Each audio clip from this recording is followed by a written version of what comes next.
Mimi mwana wako kweli.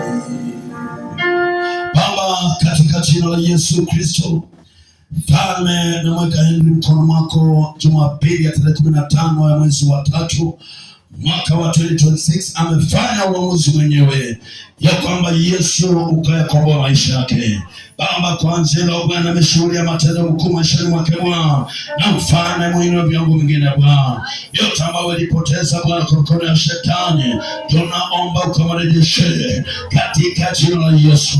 Baba mwingine Bwana, akitoka mahali hapa apokee na muujiza, hapo akutana baraka zako, maisha yake yanabadilika. Asante Bwana Yesu. Marafiki wabaya ondoa, mishale kuandama ondoa, maroho mabaya ondoa. Aba mweke huru katika jina la Yesu Kristo tunaomba na kuamini. Amen. Amen. Pigia Bwana Yesu makofi.